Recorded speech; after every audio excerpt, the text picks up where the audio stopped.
용해 시청자들 안녕하세요. 예, 지난 시간에 이어서 하도록 하겠습니다. 뭐 얼굴 보시면 뭐 좋고요. 아니셔도 뭐 괜찮습니다. 귀를 쫑긋하고 열어주시면 좋을 것 같습니다. 자, 먼저 지난 시간에 했던 거 그걸 좀 이렇게 반복을 좀 해볼까 합니다. 그래서 이번에 그 9번째 강의인데요. 이렇게 9번 됐습니다. 9번째 강의인데요. 이번에 제목은 동시성 7교회 그래서 계시록 2장에 관한 내용인데요. 예, 전에 이걸 갖다가 좀 주변에서 많은 이제 연락이 왔는데 도대체 이 책은 세상적인 책하고 그다음에 우리 교회 책하고 어떻게 다릅니까? 라는 그런 말씀을 좀 주셨어요. 그래서 이 책에 대한 설명을 먼저 좀 드리고 혹은 이것은 일반적으로 이제 요한계시록을 보는 이해의 방법입니다. 그래서 저는 먼저 세 가지를 이렇게 들었습니다. 첫 번째 우리가 이제 일반적인 요한계시록 책이 되게 많이 있습니다. 교보문고에 이렇게 가시면 한 5권 정도의 해설서가 좀 나오고 있고요. 에, 검색하시면 더 많이 나오는데 이 그 기독교에서 쓰는 요한계시록의 입장 여기에 나오죠. 그걸 갖다가 저는 일반적인 이해라고 이렇게 썼습니다. 그래서 에, 여기에서 이제 요한계시록을 쓰는 것은 신앙에 대한 관문과 역사적 배경 이거를 중점적으로 많이 설명해 주고 있습니다. 요한계시록에서 어떻게 신앙적인 교훈을 얻을 수 있는가 이게 좀 많이 크고요. 그래서 그 교훈을 얻는다는 것은 말씀 자체가 아니라 역사적인 상황적인 것들이 있습니다.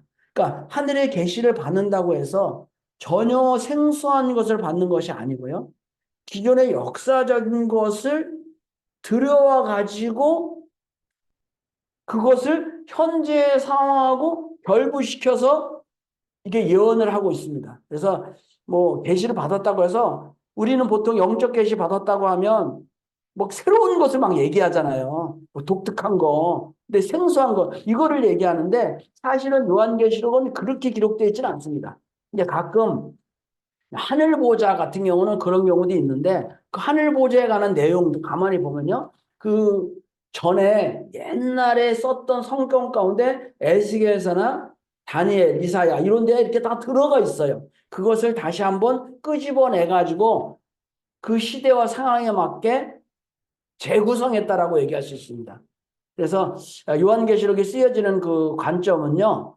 옛날에 그 열어졌던 하늘에 관한 뭐 계시, 예언의 그런 것들 플러스 그다음에 거기에 또 자기가 정말 받았던 새로운 것 그걸 엎어 가지고요. 그다음에 역사적인 또 이야기들이 있습니다. 요걸 갖다 이 세 개가 플러스 돼 가지고 이제 해설하는 것이 일반적으로 성서적 요한계시록의 이해의 첫 번째 방법입니다. 그래서 여기 나온 것처럼 상황에 대한 이해로 신앙의 겉면과 교훈이 중심이야. 근데 여기에 역사적인 배경이 들어가 있습니다.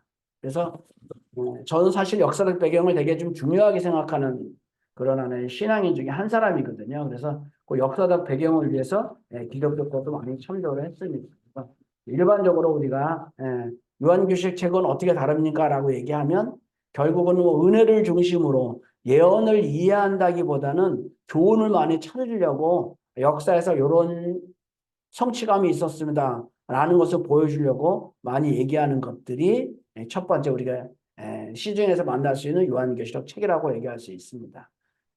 근데 여기서의 어려운 점 중에 하나는 그 미래에 대한 예언을 한다는 건 어려우니까 그런 얘기들은 많이 이렇게 빠졌습니다.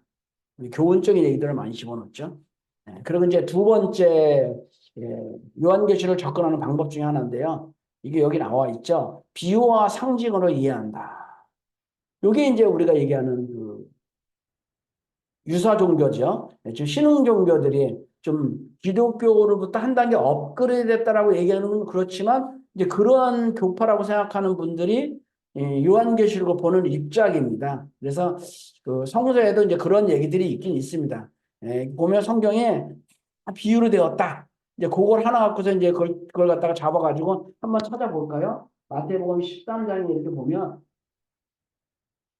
예수께서 이제 비유로 이제 쭉 말씀하시는데 34절에 여러분 찾아보세요.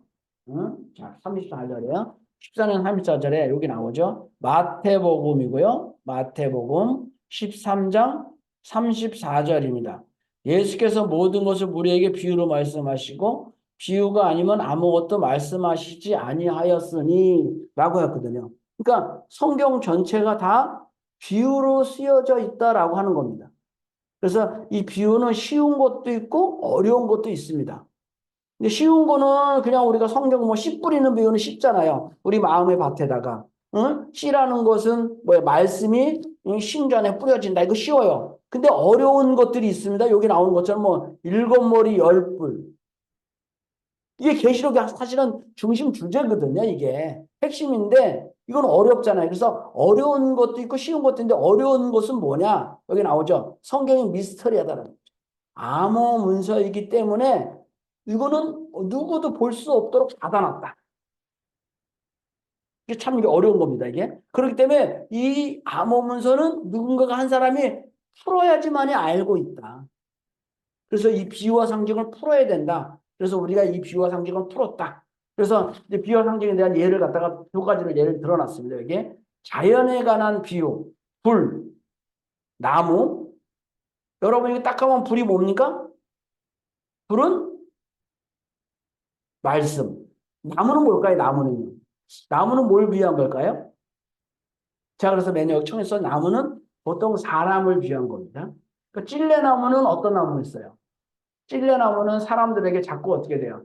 해코지라는 나무지겠죠? 왜냐, 찔레나무 곁에 있으면 자꾸 찌르잖아요. 그렇게 표현을 쓴 거예요. 그럼 포도나무는 어떤 나무인가요? 포도나무는 풍성한 열매의 상징입니다. 포도는 이거 막 알리잖아요. 그래서 그 가나안 땅이 좋았던 이유 중에 하나는 뭡니까? 가나안 땅 하니까 포도가 엄청나게 큽니다. 예, 정탐했더니 그래서 예수님을 포도나무라고 비유를 했습니다. 마태복음 15장에 포도나무다.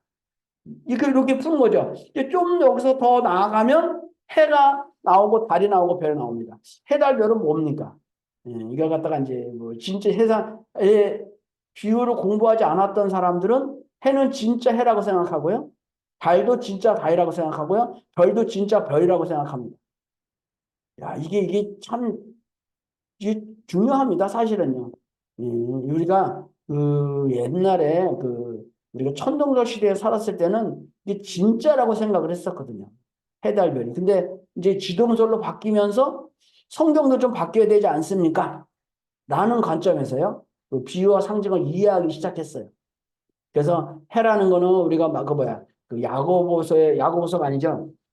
창세기에 보면 야곱이 꿈을 꾸지 않습니까? 자, 여러분 잘 아시다시피 창세기 30 몇 장이죠? 36장인가요? 36장, 38장 헷갈리네요. 좀 보겠습니다. 꿈을 꾸잖아요. 야곱이 이제 그 요셉하고 나오는 38장이네. 요셉하고 하는 거 뒤에 나오거든요. 나중에 또 이렇게 생각나면 알려드리겠습니다. 그래서 이제 그 요셉이 꿈을 꿨는데 그 해와 달과 열한 별이 절하더이다라고 했던 기억이 날 겁니다. 여러분 아마 기억이 나는데 내가 30 몇 장이라고 생각하고 있는데 여기서 안 나오네요. 꿈을 꾸는 37장 9절이네요. 37장 9절에 이런 얘기가 있습니다. 요셉이 다시 꿈을 꾸고 형제들에게 말하여 이르되 내가 또 꿈에 본즉 해와 달과 열한 별이 내게 절하더이다 하더라. 이렇게 좀 제가 성경 구절을 왔다 갔다 해서 좀 죄송합니다. 예, 그래서 요거 해달별에 대한 단서를 처음으로 이렇게 얘기를 했습니다. 요셉이 꿈을 꿨는데 요걸 어떻게 해석했냐면요. 이렇게 해석했어요. 나와 내 어머니와 내 형제들이 참으로 가서 엎드려 절하겠느냐라고 했단 얘기죠. 그러니까 그 당시에 사람들이 생각했던 해달별이라는 거는 하늘의 해달별도 있지만 가정에서 아버지를 해와 같이 생각했다는 얘기죠. 그러니까 좀 뭐라 그럴까요? 과거에는 위아래가 되게 엄격했습니다.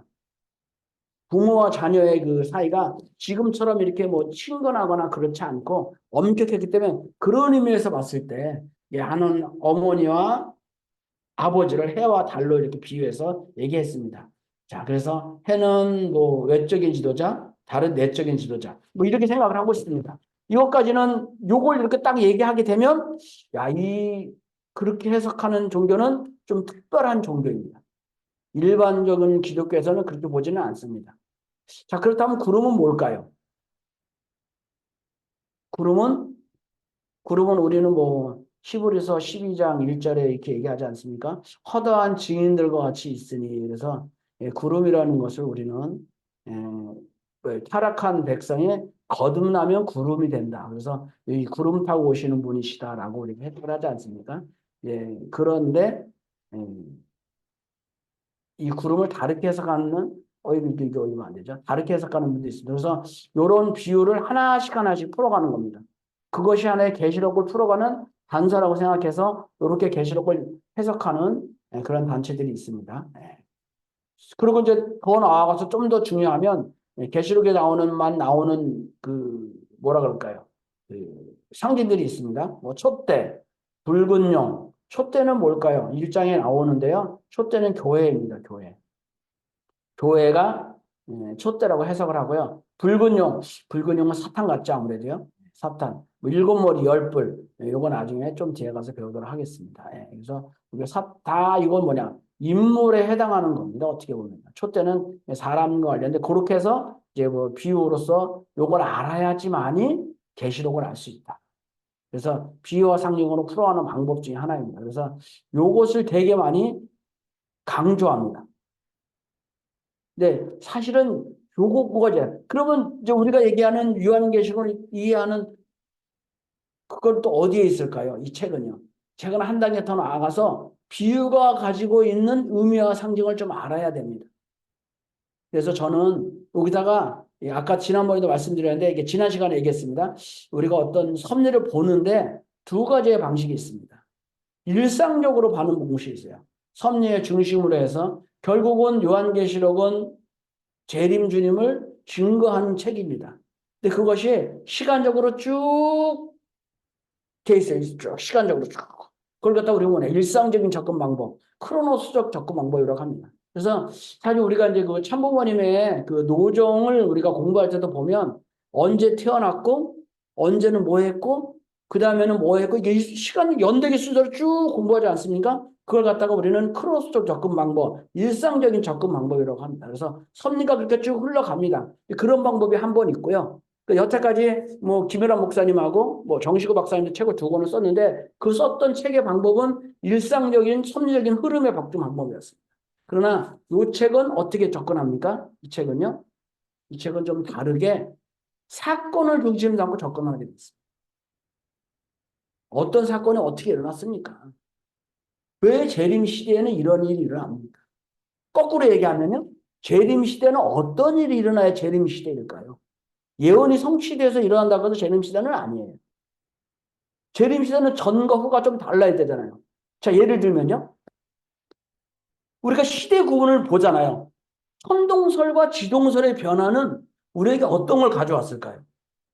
아무것도 없는데 뭐 하늘에 지구가 중심이든 태양이 중심이든 우리에게는 관계가 있습니까? 없습니까?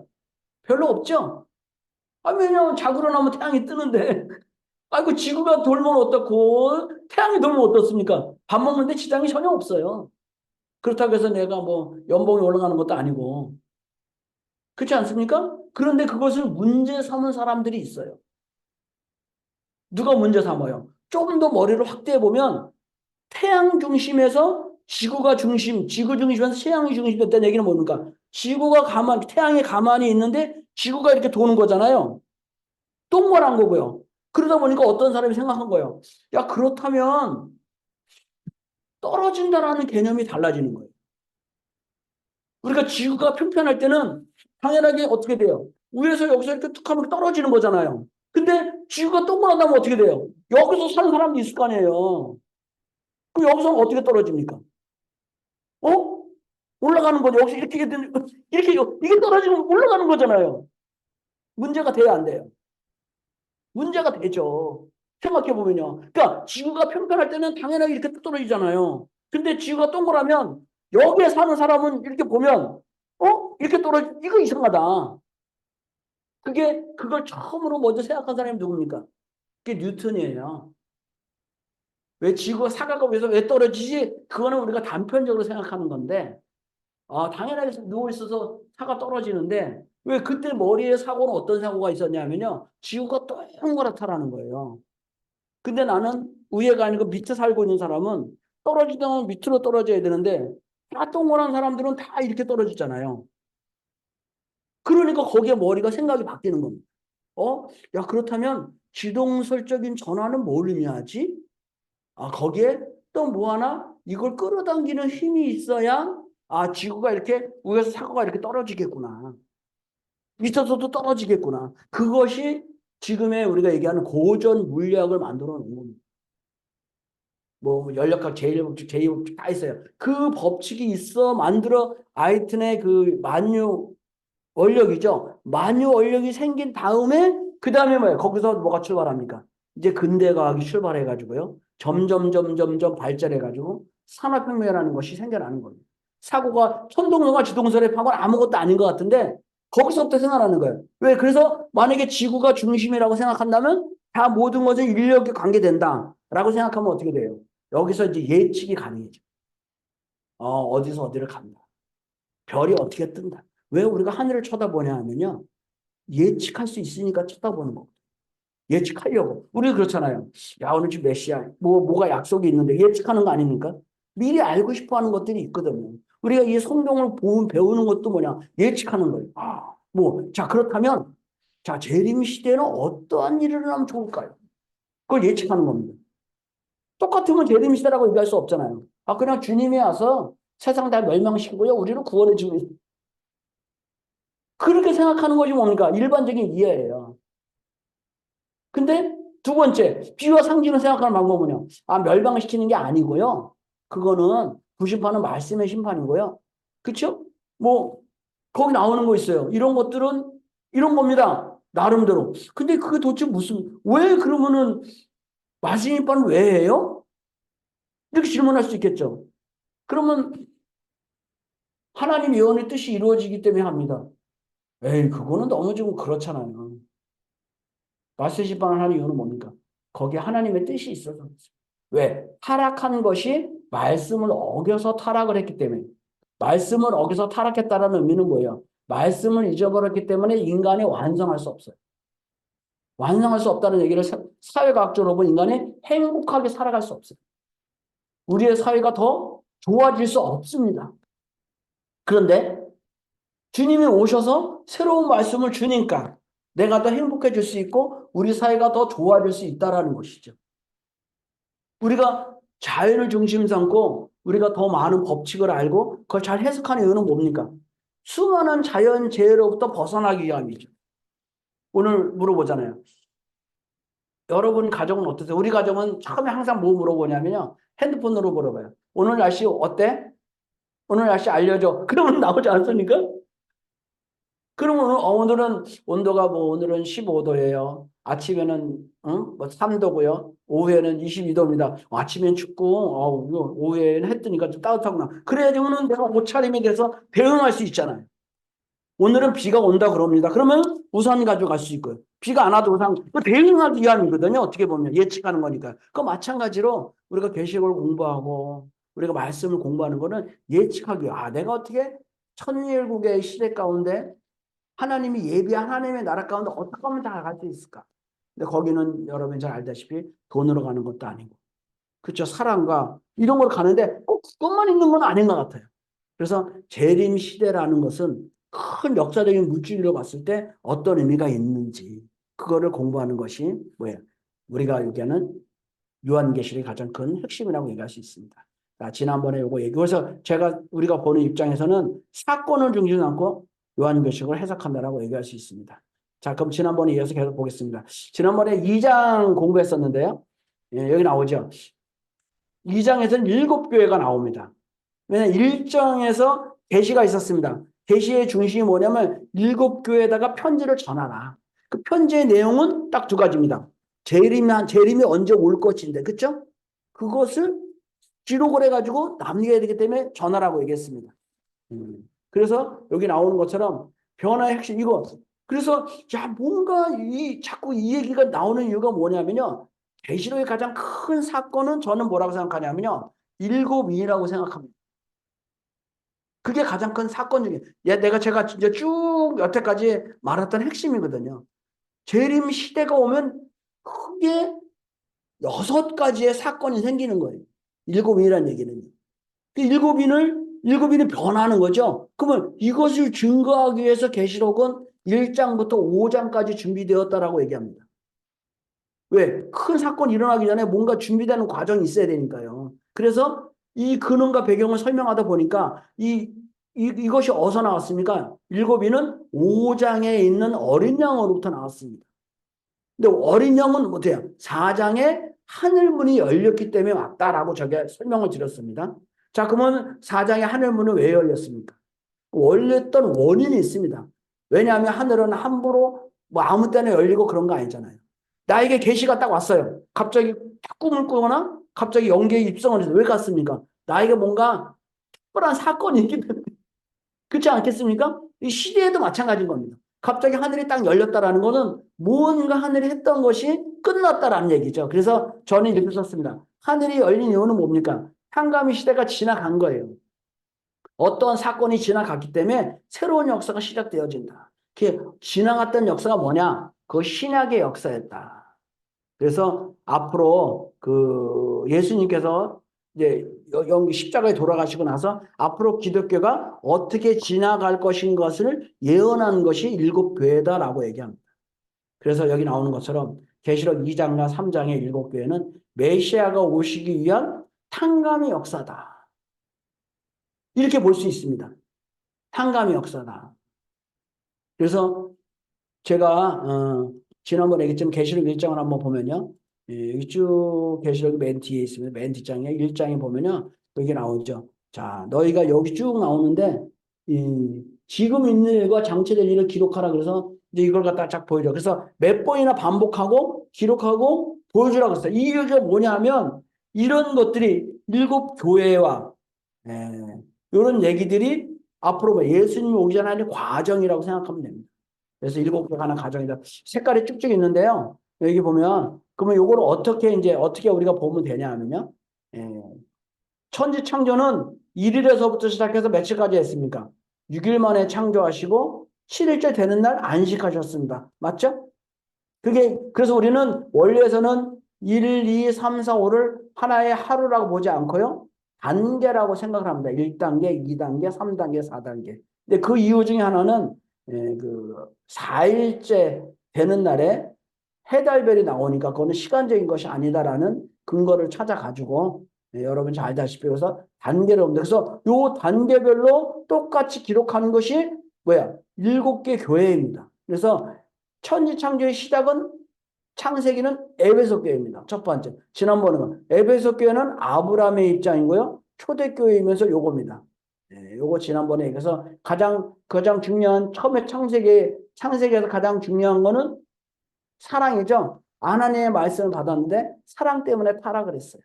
그래서 결국은 뭡니까? 타락이 결국은 뭡니까? 하나님의 말씀을 어겨서 사랑을 지키지 못하고 결국은 생명나무가 되지 못한 것입니다.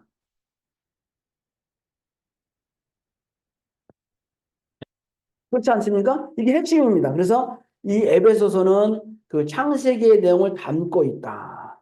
지난번에 말씀을 좀 여기 나와서 드렸습니다. 그래서 요거 에베소 이게 여기 나오는 것처럼 이렇게 있고요. 그래서 구약의 역사를 반복하는 게 똑같습니다. 그리고 이제 오늘 이제 공부할 거는요. 서머나 교회를 좀 이렇게 좀 보려고 합니다. 서머나 교회는 뭐냐? 이게 참 타락했으니까 어떻게 됩니까? 금방 구원을 시켜야 되는데 여러분 잘 알다시피 아담과 하와의 아들 딸인 가인 아벨이 거기서 성공했다라면 참 좋았을 터인데 잘 안 됐습니다. 카인이 아벨을 죽이고 말았죠. 그래서 역사는 끊어지고 그래서 아담 가정을 대신을 해서 누굴 세웠습니까?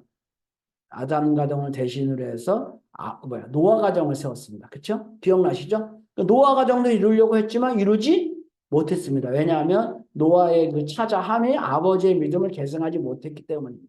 그래서 아브라함으로부터 새롭게 시작합니다. 근데 아브라함도 사실은 잘 못했는데 하나님은 삼수로 꼭 완성을 해야 되기 때문에 아브라함 이후로 이삭, 야곱이 성순이했기 때문에 구약의 첫 출발을 마태복음에서는 아브라함으로 시작합니다. 그렇죠? 그런 게 있습니다. 그래서 원래에서도 아브라함 시대는 뭐라 그런가? 복기 섭리 시대고요. 아브라함 이전에는 어떤 시대입니까? 복귀 섭리, 복귀 기대 섭리 시대입니다. 복귀를 기대했던 섭리입니다. 이 아담 가정하고 노아 가정은요. 그래서 아브라함부터 시작합니다. 그래서 그 아브라함의 입장이 요건데 그 다음에 두 번째 시작하는 게 어떻게 됐습니까? 타락했기 때문에 타락을 탕감복귀하지 않으면 안 됩니다. 그 타락을 탕감복귀를 멈추기 위해서 사실은 노아 할아버지가 등장했지만 노아 할아버지도 함이 계승하지 못했기 때문에 다시 400년이 있었던 것이고요. 아브라함이 승리해서 사실은 잘 해야 되는데 재물을 잘 쪼개지 못했기 때문에 고난의 시대가 오는 겁니다. 그게 이거고요. 똑같은 그 고난의 시대가 초대교회에서도 마찬가지야. 예수님을 십자가에 돌아가시게 했기 때문에 똑같이 반복적으로 애국이 아니고 로마 박해 시대가 있는 시대입니다. 그래서 이렇게 이게 고난과 극심한 박해 시대가 있는 시대를 우리는 1세대 교회형이라고 얘기합니다. 그래서 요 방법대로 똑같이 버가모 교회가 두 번째 사사시대를 의미하는 것이고요. 그거는 교구장제 기독교 시대고요. 그 다음에 두아라디아 교회고요. 이렇게 똑같이 색깔별로 이렇게 쭉 내려가는 것이 뭡니까? 그래서 결과적으로 마지막 때가 되면 예, 말라기가 오고 필라델피아 교회가 지나가게 되면 재림형의 교회가 라오디게아 교회가 오는 것입니다. 여기는 재림 시대의 교회입니다. 읽어보시면 알겠지만 좀 다릅니다. 그래서 오늘은 서머나 교회하고 버가모 교회 중인장구 공부를 하도록 하겠습니다.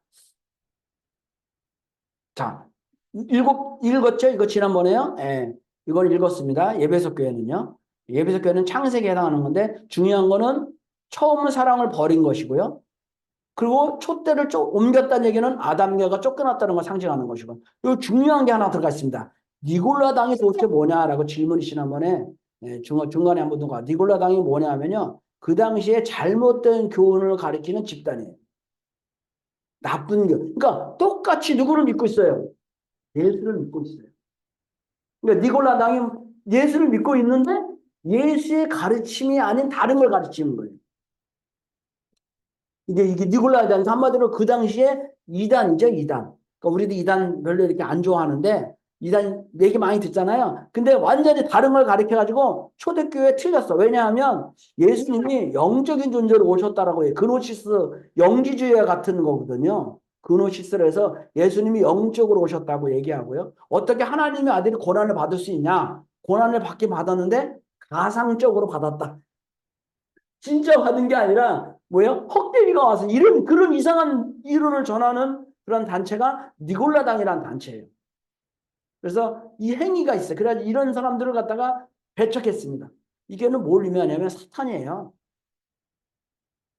그 천사가 하와를 꽂던 천사가 하나님을 알고 있어요? 모르고 있어요? 하나님을 알고 있었죠. 근데 이 천사가 뭐래요? 선악과를 따먹으면 죽는다 그랬지 않고 죽지 않는다. 다른 걸 전했거든요. 하나님을 믿고 있으면서 다른 걸 전하는 표상이 뭡니까? 그게 니골라다인 것이. 똑같죠. 하와가 누굴 거니까 하와 아니라 그 천사가 뱀이 하와를 꼬인 거하고 똑같은 거예요. 야, 근데 여기는 나름대로 방언했어요. 야, 이게 나오잖아요. 다야. 근데 결국은 처음 사랑을 잊어버렸기 때문에 네가 만약에 믿음으로 승리한다면 생명나무를 걸로 먹게 하겠다. 이게 어떻게 보면 그 아담하고 하와하고 얘기한 거랑 똑같아요. 창세기의 입장이니까. 보면 이게 힌트가 많이 나오죠. 시험하여 처음 사랑을 버리고 자리 옮기고 각 절마다 다 창세기의 내용이 들어가 있는 겁니다. 자, 다음 얘기입니다. 이제 서머나 교회는 8절부터 12절까지 있습니다. 읽겠습니다. 시작. 서머나 교회 사자에게 편지하기를 처음이여 나중이여 죽었다가 살아난 시가 가라사대 내가 환난과 궁핍을 안오니 실상은 내가 부여한 자가 아니라 부여한 자니라. 자칭 유대인이라고 하는 자들의 회방을 안오니 실상은 유대인이 아니요 사탄의 회라. 내가 장차 받을 고난을 두려워하지 말라. 볼지어다. 마귀가 장차 너희 가운데 몇 사람을 옥에 던져 시험을 받게 하리니 너희가 10일 동안 환난을 받으리라. 내가 죽도록 충성하라. 그리하면 내가 생명의 면류관을 내게 주리라. 11절 귀에 있는 자는 성령의 교회에게 하시는 말씀을 들을지어다. 이기는 그에게는 둘째 사망해를 받지 아니하리라. 제가 여기서 이제 뭐 얘기하는 거 하나가 서머나 교회는 어떤 입장이냐면 애국 시대 그 종살이 했던 그런 시대를 상징하는 거고요. 로마 박해 시대입니다. 그러니까 그때 박해받고 힘들어서 사람들이 막 그냥 그 사자의 밥이 되고 막 그런 시대잖아요. 그런 시대 가장 그 사람들에게 희망적인 메시지는 뭐겠습니까? 단 한 개죠. 야, 뭐라고 씁니까, 여기? 하나님은 어떤 사람이냐? 예수님은 어떤 사람이냐? 죽었다가 살아나신 분이. 너희들이 죽어도 부활의 믿음이 있지 않냐? 살아날 수 있다. 희망을 주는 거죠. 그래서 환난과 궁핍을 안 오니. 야, 이게 환난과 궁핍이죠. 환난은 뭡니까? 어려움이에요. 궁핍을 안 오니 실상은 부유한다라. 그러면 부자라는 게 뭡니까? 돈 많은 게 부자는 아니죠. 근데 사실은 그 당시에 그 이스라엘 백성들이 아니고 초대교회 사람들이 가장 어려웠어요. 이스라엘 백성들도 그랬을 거 아니에요. 애국구역 당하고 있으니까 종살이니까 부유할 수가 없잖아요. 근데 증거가 있어요. 증거가. 부유했던 증거가 뭘까요? 여러분 부유한 증거가 뭐예요? 돈이 많았어요. 아 그럼 내가 잘 먹고 잘 사는 거야. 막뭐 포르쉐 막 끌고 벤츠 끌고 사시는 게 그게 부유한 증거일까요? 노예, 네? 노예들. 노예들인데 노예 노예들 많이, 네? 노예 많이 가지고 있는 사람. 노예 많이 가지고 있는 사람. 그 사람이 부유한 사람입니까? 근데 여기는 뭐냐? 주인이 부유한 게 아니라 노예들이 부유하다라는 거예요. 그 얘기를 하는 거예요, 지금요. 왜? 환난과 궁핍을 당하는 사람은 부유하니까. 여러분, 부유한 사람의 증거는 뭐냐면 돈이 많은 것이 아니고요. 사실은 우리 교회에 이길 수도 있어요. 자손을 많이 낳는 거예요. 그래서 노예했던 그 이스라엘 백성들은요, 애굽 시대에 뭐 했어요? 아기를 사정없이 낳았어요. 그 너무 많이 나니까 그 당시에 이집트인들이 두려워했단 말이에요. 우리는 아기를 한두 개 못 낳는데 여기는 막 낳는 거예요. 그래서 결국은 큰 민족을 이루었지 않습니까? 초대교회 때도 어떻습니까? 환난이 오는데 이게 전도가 더 잘 돼. 왜? 성령이 폭발하는 거예요. 그래서 진짜 더 막강한 기독교 세력을 형성했어요. 그게 부유한 겁니다. 부유하다라는 얘기는. 왜? 부유하니까 더 이기잖아요. 왜? 마음이 그런 거죠. 그러면서 유대인에 대한 뭘 합니까? 핍박을 합니다. 야, 유대인은 뭐라 합니까? 사탄이다. 왜 그런 생각해봐요. 왜 유대인들이 그리스도인들을 핍박했을까요?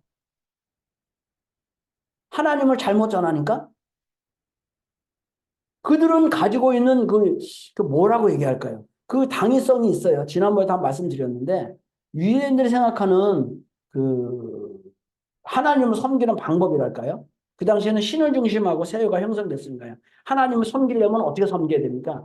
정갈하고 깨끗하게 정성을 다해서 섬겨야 되겠죠. 그렇지 않습니까? 하나님을 섬기는 방법은 그 정성을 다해 섬겨야 되잖아요. 그 어떻게 정성을 다해야 돼요? 재물을 잘 드려야 돼요. 하나님한테 가져가야 되잖아요. 재물을 잘 드려야 되고. 두 번째는요. 그 재물을 또 잘 씻어야 되고 그 예식을 거룩하게 해야 돼요. 그게 그 당시에 어떻게 하나님을 섬기는 방법이에요. 그러니까 유대교의 제사를 잘 섬겨야 돼요. 그러니까 유대교만 제사를 그렇게 지냈던 것이 아니라 로마에서도 그렇게 제사를 지냈습니다. 그러니까 하나님을 만나는 게 쉬운 일은 아닙니다. 하나님 만나려면 우리가 유교식으로 제사를 지내잖아요. 뭐 방법이 있잖아요. 홍동백석, 뭐 조율이시 해가지고 명절만 되면 우리 며느리들이 힘들다 그러잖아요. 어머니들이.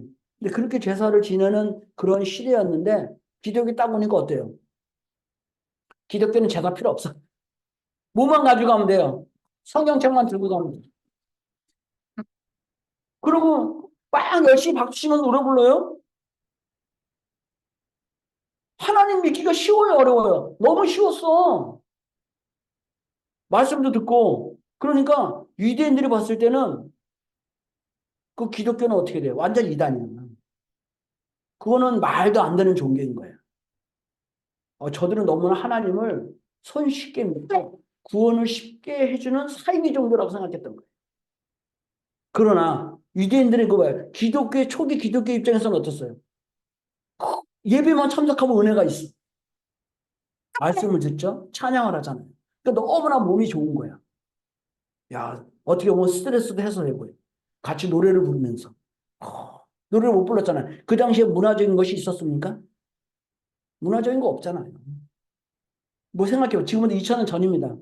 니나 너밖에 못하잖아. 니나 너 우리도 별로 노래하려면 술 먹고 부를 때 뭐 잔치집에 가야 노래 부르지 언제 노래를 부릅니까? 근데 하나님 모시는 게 신나는 거야. 노래 부르니까. 같이 막 모여서 불러 노래를 불러 찬양을 해. 야, 그러니까 정적으로 마음이 올라오잖아요. 그리고 가만히 앉아 있으면 성경을 같이 읽어요. 말씀을 읽어. 은혜를 받아. 그러니까 하나님 성령이 임할 수밖에 없어요. 그래서 성령이 폭발하는 겁니다. 근데 그거를 뭐예요? 유대 사회에서 봤을 때는 못마땅하게 생각합니다. 다 고발해버린 거. 그래서 환난이 오는 거, 환난. 그러다 보니까 사회생활도 더 힘들게 돼요. 궁핍이 와요. 왜냐하면 종교적으로 배척을 받으면 사회적으로 배척을 받는 사회예요. 그러니까 환난과 궁핍이 오잖아요. 그러니까 여기서 유대인을 갖다가 정죄하는 거야. 아, 너 또 사탄이다. 그러면 환난과 고통을 넘어서서 어떤 일이 벌어집니까? 마귀가 그런 놈들은 마귀인데 옥에 던져는 거예요. 감옥에다가 던질 거다. 근데 10일만 참으면 10일 동안 환난을 받아라. 야, 10일이면 얼마나 좋겠어요. 끝날 거 아니야. 야, 이거 뭐 우리 남자들은 이런 말이 있어요. 아니, 군대 가서 뭐라 그런지 아세요? 거꾸로 매달아놔도 시간은 탄다고. 뭐 어떻게 해도 1년만 가면 끝나잖아요. 그러면 해방되거든요. 그러니까 그 얘기는 뭐냐면 어떻게 말하면 하루하루가 괴로운 게 아니라 하루하루가 희망인 거예요. 어떻게 됐든 간에 시간이 다 지나가면 끝나는 건데 자꾸 여기 10일이라 그러면 어떻게 돼요? 아유 좋지 너무. 너무 좋을 거 아니겠습니까? 근데 실제는 10일이 아니죠. 이게 그래서 이것 때문에 어려움이 많이 있어요. 그래서 요것을 또 이렇게 알아가는 사람은 없습니다. 10일을 알아가는 사람은요. 그래서 여기 보면 10일이라는 게 뭐냐면요. 그냥 우리가 얘기하는 10일이 아니라 이게 나오는데 요거 보면서 얘기했어야 되는데 여기도 이것도 나왔네요. 아까 얘기했던 거 이거 좀 다 나왔습니다. 지난번에도 이거 얘기한 거 나오죠. 한난과 공품 여기 있었습니다. 똑같습니다. 고난을 받을 때 두려워하지 말아라. 그 다음에 10일 동안 하늘을 봤는데 10일은 뭐냐면요. 요겁니다. 이거. 로마 황제에 10명의 황제가 지나가는 것을 10일이라고 얘기했던 거예요. 진짜 10일이라면 아무런 문제가 없습니다. 아이, 뭐 눈만 감으면 10일 지나가니까. 그런데 기가 10일이라는 것이 그냥 10일이 아니라 기독교를 박해했던 황제가 10명인 거예요. 여기 있죠. 열왕. 그러니까 꼭 그 열이라는 게 있는 것 같아요. 보면. 10번이 지나가야, 왜? 하늘은 일을 잊어버리면은 10을 지나가야 찾을 수 있어요. 그래서 우리가 일이라는 거 뭐야? 10이 기이수가 있잖아. 10일 기이수. 하나님에게 다시 돌아간다. 그래서 이 10이라는 것은 그런 의미가 있습니다. 그래서 야곱이 10번을 속았다고 얘기하거든요. 라반한테. 그런 것처럼 10대가 지나가야 하나님을 찾을 수 있는 것처럼 이게 예수님의 십자가로 말미암아 야기된 고난이 이게 전 세계적으로 이게 국가적으로 탕감복귀하기 위해서는 뭐예요? 10대라는 십수를 탕감복귀해야 된다. 그런 의미에서 10이라는 말을 쓴 겁니다. 로마의 10대 황제다. 우리 이렇게 알고 있습니다. 이거는 원리적인 것만 났습니다. 세상 사람들은 몰라요. 그래서 우리는 10대라고 하니까 뭐 여기 읽어보면요. 끝도 없고 뭐 끝도 없습니다. 그래서 결국 10일 동안 환난을 받는다. 그래서 환난을 받을 때 뭐야? 두려워하지 말아라. 우리 그 두려워하면 안 된다. 왜냐하면 우리는 두려워할 필요가 없어요. 왜? 우리는 복을 받잖아요. 부여한 사람이잖아요. 그러니까 부여하니까 그거를 또 얘기하는 것들이 뭡니까? 예수님께서 산에서 내려오셔 거기 시험을 끝나고 처음에 우리에게 첫 번째 설교가 그거자. 마태복음 5장 1장에 보면 이게 나오지 않나요? 한번 읽어볼까요? 마태복음 5장 1장에 여기 나오죠. 첫 번째. 야, 시험에서 승리하고 나온 사람들이 심령이 가난한 자는 복이 있나니 천국이 그들의 것입니다. 우리 심령이 우리의 마음이 부유하다. 하늘은 누구 거냐? 가난한 사람의 것이다. 심령이 가난하다는 얘기는 뭔가 알고 싶어하고 노력하는 사람들이잖아요. 뭐 이런 걸 가난하다라고 했거든요. 결국은 그 가난하다는 말이 거꾸로 이야기하면 뭐예요? 복이 있는 자라는 얘기죠. 그것은 부유한 자라는 것을 얘기하는 것입니다. 그래서 그런 부유한 자들은 환난을 받아도 두려울 필요 없다. 두려움이 없으니까 뭐예요? 사람이 점점점 늘어나, 생명이 점점 늘어나는 겁니다. 그걸 얘기하는 겁니다. 그래서 야, 이렇게 열심히 하면 죽어도 죽지 않습니다. 예? 생명의 면류관을 받을 것이다. 그러다 보니까 뭐예요? 아까도 읽었지만 여기 나오죠. 둘째 사망의 해를 여기 나오죠. 예, 여기 뒤에 나오는데 성령의 그들에게 하시는 말씀을 들을지어다. 이기는 자는 둘째 사망의 해를 받지 않을 것이다. 이게 참 어려운 것 중에 두 마디가 나오는데 이기는 사람이 뭘까? 근데 이기는 거는 뭐 힘을 써서 이기는 것이 아니라 처음으로 이겼던 사람은 누굽니까? 야곱이죠, 야곱. 야곱이 승리한 자이기 때문에 에서를 굴복시킨 사람. 그러니까 그들이 정말 이기는 자는 뭐예요? 나중에 로마로부터 기독교가 승리하게 되죠. 기독 성도들이 다 이기는 자입니다. 근데 이기는 자는 알았습니다. 둘째 사망이라는 게 뭘까요? 오늘 둘째 사망을 또 얘기하고 넘어갈 텐데 둘째 사망의 해를 받지 않을 것이다. 여기 나옵니다. 첫 번째 사망이 뭡니까? 예수님이 오셨을 때 불신했던 사람이 첫째 사망이겠죠.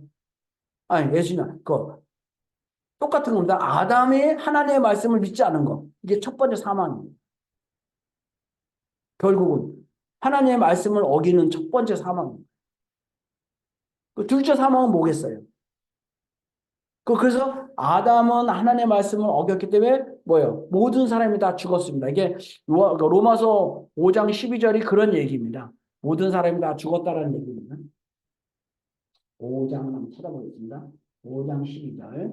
네. 자, 그러므로 한 사람으로 말미암아 새가 세상에 들어오고 죄로 말미암아 사망에 들어왔나니 이로부터 모든 사람이 죄를 지었으므로 사망이 모든 사람에게 이르렀느니라. 그래서 아담의 범죄가 첫 번째 사망입니다. 그래서 아담의 범죄를 뒤집으려고 오신 분이 누구십니까? 그분이 예수 그리스도죠.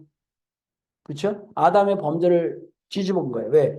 살려주는 영이 되었나니. 자, 그럼 두 번째 사망은 뭘까요? 아담의 범죄를 살렸으니까 두 번째 사람은요?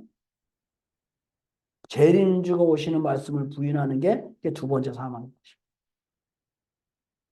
그래서 두 번째 사망을 당하면 방법이 없어요. 첫 번째 사망은 예수님 때문에 구원받을 수 있지만, 그렇죠? 두 번째 사망은 뭐 아버님이 재림주가 재림주가 오시는 건 아니잖아요. 그러니까 끝난다라고 보는 거예요. 야, 첫 번째 사망은 괜찮아. 그래서 한 번 주는 건 정했다라는 거예요. 그래서 심판이 있는 거예요. 그 얘기를 하는 겁니다. 이게 첫 번째 사망, 두 번째 사망. 여기 나오는 요거죠. 요거. 예. 요한복음계시록 2장 11절. 서머학교에서는 말씀을 갖고 있으면 믿음을 갖고 있으면 절대 죽지 않는다. 이 얘기를 해주는 거예요. 당연하게 죄를 지고 오실 때 만나겠죠. 믿음을 지켜나간 사람은 죽어도 죽지 않는다. 너희들이 지금 육신으로 죽는 것 같지만 그거는 뭐예요? 절대 두 번째 사망의 해가 아니다. 그 얘기를 강조하는 거라고 읽었습니다. 자, 이제 12절, 2장 12절, 버가모 교회에 대해서 얘기했습니다. 버가모 교회는요, 요거 사사시대 얘기하는 겁니다. 제가 한번 성경구절 한번 읽겠습니다. 버가모 교회 사자에게 편지하기를 자위의 날선 검을 가지신 이가 가라사대 내가 어디에 사는 것을 내가 아노니 거기는 사탄의 위가 있는 데라. 내가 내 이름을 굳게 잡아서 충성된 직인 안디바가 너희 가운데 곧 사탄이 거하는 곳에서 죽임을 당할 때도 나를 믿는 믿음을 저버리지 아니하였도다. 그러나 내게 두어 가지 책망할 것이 있나니 거기에서 발람의 교훈을 지키는 자들이 있도다. 발람이 발락을 가르쳐 이스라엘 앞에서 올무를 놓아 우상 제물을 먹게 하였고 또 행음하게 하였느니라. 이와 같이 내게도 니골라다의 교훈을 지킨 자들이 있도다. 그러므로 회개하라. 그렇지 않으면 내가 속지 임하여 내 입에 있는 검으로 그들과 싸우리라. 귀 있는 자는 성령의 교회들에게 하시는 말씀을 들을지어다. 이기는 그에게 내게 감추었던 만나를 주고 신들을 줄 터인데 그 돌 위에 새 이름을 기록한 것이 있나니 받는 자밖에는 그 이름을 알 자가 없느니라. 버가목교는 이제 사사시대인데요. 우리가 이제 기독교적인 그러한 관점에서 좀 보면 여기 나오는 것처럼 교구장제 기독교 시대입니다. 여리고 성을 무너뜨리고 12명의 사사가 다스리는 여리고 가나안 땅이 정착했을 때 시대를 얘기하는 겁니다. 얘기하는 것이 처음에 에베소서, 서머나 버가모 교회 이 세 번째 교회입니다. 이 버가모 교회죠. 그러니까 이 통일한 것, 두 번째 교회, 두 번째 교회죠. 예배 세 번째 교회죠. 근데 세대는 두 번째 사사시대를 의미합니다. 사사시대는 어떤 시대였을까요? 여기서 이제 책망하는 얘기가 나옵니다. 이 두어 시간이 별로 다른 얘기라서 한 10분밖에 안 남았습니다. 요거 사사시대 너무 그거 서번학교 얘기 많이 하려다가 좀 많은 것들을 좀 잊어버렸습니다. 여기에는 사실은 그 사사시대에 볼 거는 딱 두 가지가 있습니다. 왜냐하면 가나안 땅에 정착하면서 옆에 사람들이 살아가는 신앙적인 모습을 너무 많이 보았습니다. 사실은 기독교 애굽 사람들이 가난 애굽 사람들이 노마 박해를 벗어나서 이제 첫 번째 사사시대의 땅에 정착했지만 사실 그 이스라엘 사람들은 봉건주의 시대를 가지고 있고요. 청동 시대의 문화를 가지고 있었음에 반해서 바깥에 있는 이스라엘 백성 바깥에 사람들은 철교 문화를 가지고 있었습니다. 그러니까 너무 문화가 우수하죠. 그래서 끊임없이 밖으로부터 시련을 당했던 그런 시대가 버가모 교회 시대고 사사 시대라고 얘기할 수 있습니다. 다시 말하면 기독교에서도 그 크리스천들이 믿음을 잘 지켜서 결국 로마가 쓰러지고 기독교를 중요하고 나라를 만들었지만 사실은 어느 문화가 더 강력해요? 로마가 가지고 있는 문화가 더 강력했어요. 그리고 그 당시에 또 뭐가 있냐면요. 기독교가 로마가 무너지게 될 때 어떤 역사적 배경이 있냐면요. 게르만 민족이 위에서부터 흔적들이 쭉 내려옵니다. 게르만 민족이 로마를 갖다가 멸망시킨 거거든요. 그런 과정이 있습니다. 그러니까 밖에서 게르만 민족이 로마를 멸망시키면서 그 게르만 민족이 기독교를 계승했습니다. 그래서 우리는 그 원리강론에도 이제 그런 얘기가 나옵니다. 거기에 제2의 선민이 되었다라는 얘기가 나옵니다. 근데 그 게르만 민족이 지금의 독일입니다. 독일, 프랑스 민족들이에요. 프랑크 왕국들의 민족들이거든요. 그분이 그런 민족들이 기독교를 받아들임으로 말미암아 있었는데 그 게르만 민족은 밖에서 온 민족이었기 때문에 로마보다 문화적인 것이 열등했어요. 그러니까 끊임없이 밖에서 뭐 신앙적으로 시달려요. 많이. 그러니까 이 신앙적으로 시달리니까 뭘 해야 됩니까? 이걸 자꾸 분별해야 돼, 분별. 외적인 그러한 말씀으로도 분별해야 되니까 좌우의 날성검을 가지시, 검이라는 건 말씀이니까요. 분별하는 말씀을 가지고 있어야 돼요. 분별에 의해서 잘못하면 죽기도 합니다. 야, 외적으로 오면 안디바가 교황이 숨거든요. 그래서 잘하고 있는데 책망할 것이 있다. 왜? 다른 교를 섬기는 사람들이 있더라. 그거 섬기면 안 된다. 믿음의 신앙의 정체성을 잘 지켜가야 된다. 그러니까 삼손 그러한 문화적인 것을 얘기하는 거거든요. 그걸 생각하고요. 그다음에 그 문화를 잘 표현하는 게 여러분 요거 힘돌이란 말입니다. 힘돌. 힘돌이 제일 중요합니다. 이기는 자에게는 힘돌을 줄 테는데 이기는 자에게는 100만 원짜리 수표를 주면 좋은데 1억 원짜리 수표를 주면 좋은데 1억 원짜리 수표를 안 주고 힘돌을 왜 힘들어 줬을까요? 이게 이제 그 시대적인 문화성으로 잘 드러난 겁니다. 버가목 지역에는요, 검은 돌이 많이 나는 그런 지역입니다. 검은 돌이 많이 나는데, 흰색은 특별하게 조금만 나요. 그래서 흰돌에다가 이름을 써가지고 사람들에게 줬어요. 그 이름이 뭐냐면 초청장이에요, 초청장. 그러니까 그 버가모 지역은 딴 데보다 좀 잘 사는 데기 때문에 그 옆에 있는 그 신앙단체가 아닌 세상에서는요, 큰 잔치를 하거나 뭔가 뭐 이런 그런 그 뭐랄까 잔치를 하면요, 외부 사람을 초청할 때 돌에다가 흰 돌에다가 이름을 써가지고 이렇게 줬어요. 그럼 들어갈 때 어떻게 돼요? 들어오지 마세요. 딱 그러면 이거 딱 보여주는 거예요. 나 이런 초청장 받아서 흰 돌에다가 이름 쓴 걸 딱 보여주는 겁니다. 그러면 통과. 그러면 거기 안에 들어가면 잔치에 들어가서 같이 밥을 먹고 뭐 좋은 걸 우리가 그 VIP적인 대접을 받는 거잖아요. 근데 그걸 보였을 때 초대교회 사람들이 그 로마의 그 당시에 사람들이 돼서 너무 부러워했어요. 야, 우리도 그런 거 있지 않습니까? 예? 대통령이 아니면 뭐 이렇게 막 유명한 사람들이 막 하면 요즘에는 김영훈이 되게 유명하다면서요. 예? 김영훈 콘서트 티켓이 500만 원이래요. 뭐 가면은 효자 된 거야. 뭐 이러지. 거기 참석하고 싶은 거예요. 그 당시에 사람들도 그런 문화적인 것이 있었던 거예요. 그게 반영인 거예요. 그래서 너희들이 믿음을 지키고 똑바로 가면 뭘 준다고요? 힘들을 줄 터인데. 사사 시대는 그 뭐야? 그 가나안 땅에 정착했던 시대이기 때문에 그렇죠? 가나안 땅에 잘 살면 되지만 옆에 뭐야 그 다른 아세라신가 블레셋 족속하고 같이 살았어요. 그러니까 끊임없이 외적으로 시달렸던데 외적으로. 그게 사사 시대입니다. 그래서 이스라엘 백성들은 12부족을 그 12지파를 죽이나 12부족을 죽이지 않고 있다가 12부족을 죽이지 않고 있다가 거기서 만약에 외적들이 오면 서로 합해가지고 물리치는 그런 시대였거든요. 그래서 이걸 받는 우리가 믿음을 지키면 힘도를 줄 터인데 뭐예요? 받는 사람밖에는 알 사람이 없어요. 예, 우리 초청장을 주지 않습니까? 일일이 모든 사람에게 다 초청장을 뿌리진 않습니다. 꼭 개인에게 우리도 이번에 뭐 필요연이 있습니다. 그러면 어떻게 돼요? 개인에게 정중히 이렇게 주잖아요. 하나씩 이렇게 건네주잖아요. 찌라시 뿌리듯이 여기다 싹 싸놓고 가져가세요. 이거 아니거든요. 길거리에 막 뿌리는 것도 아니고요. 예? 정중하게 주잖아요. 그것처럼 그 힘도를 준다라는 그런 문화적인 것들이 들어가 있습니다. 그래서 힘도가 하나의 구원의 징표가 되는 그런 시대가 버가목의 시대의 두 가지 것들이 이렇게 짬뽕되어 있습니다. 아이고, 시간이 3분밖에 안 남았습니다. 좀 더 해야 되는데 앞에 부분에 너무 시간을 많이 제가 지금 이렇게 배분을 안 해가지고 뭐 이렇게 다 어수하게 끝나버렸네요.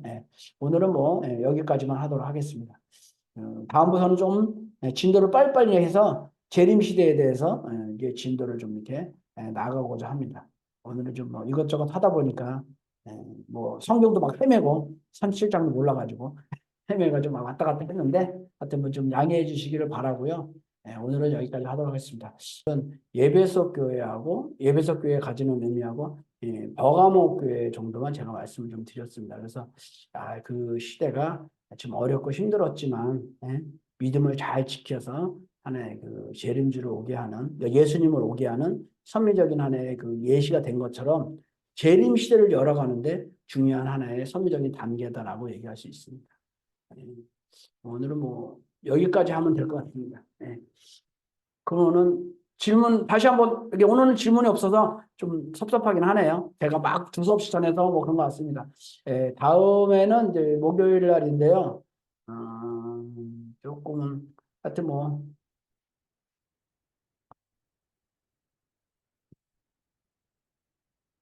두서 다음 주 목요일 날 조금 시간적으로 우리 그 축복식도 있고 그 다음 날이기도 하고 또 제가 또 얘기하는 KCRC가 겹쳐가지고 조금 변동될 가능성도 있지만 공지를 좀 올리도록 하겠습니다. 그래서 다음 주에도 일단은 뭐 날짜는 정해놓고요. 조금 시간적으로 보니까 좀 변경될 가능성이 좀 있긴 있을 것 같습니다. 그래서 상황을 좀 보도록 하겠습니다.